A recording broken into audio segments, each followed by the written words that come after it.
What terrifies us most isn't the monster we can see, but the darkness that lingers just beyond our perception. The haunting question: what if the walls around us harbor more than just memories?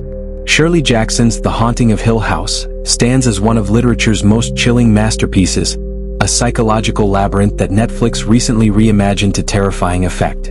But as you settle in, consider this disturbing thought: Jackson's nightmare wasn't entirely fiction. In 1885, architect Hugh Crane built an opulent mansion in the rolling hills of western Massachusetts, the Winchester Mystery House. Sarah Winchester, heiress to the rifle fortune, constructed this architectural anomaly driven by something beyond rational explanation.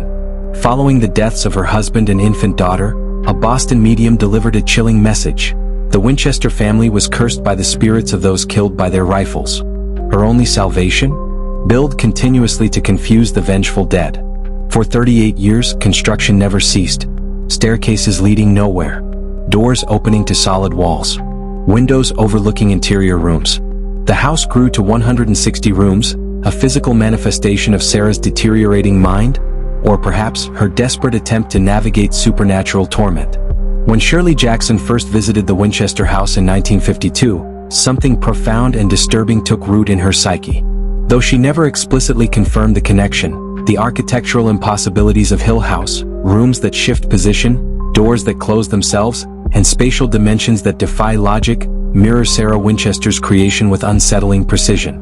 But Jackson didn't just borrow architecture. She excavated the psychological terror of a house that becomes an extension of madness. Consider Eleanor Vance, Hill House's protagonist. Her descent mirrors Jackson's own struggles with agoraphobia and mental illness. Jackson once wrote in her diary, "I have always lived in a house that was haunting me." The most terrifying aspect of Hill House isn't supernatural at all. It's the fragile boundary between reality and perception.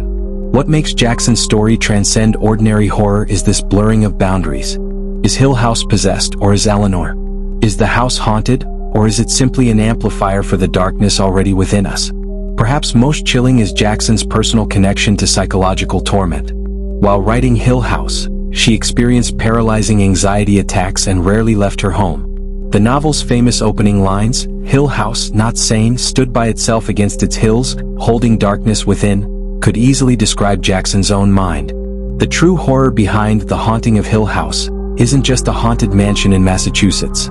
It's the recognition that our minds can become our own inescapable haunted houses, where corridors twist back upon themselves, where we become lost in the architecture of our own making. Some houses aren't haunted, they're born bad. And sometimes, the most terrifying ghosts are the ones we bring with us. Subscribe to Horror Vault to watch such interesting true horror stories.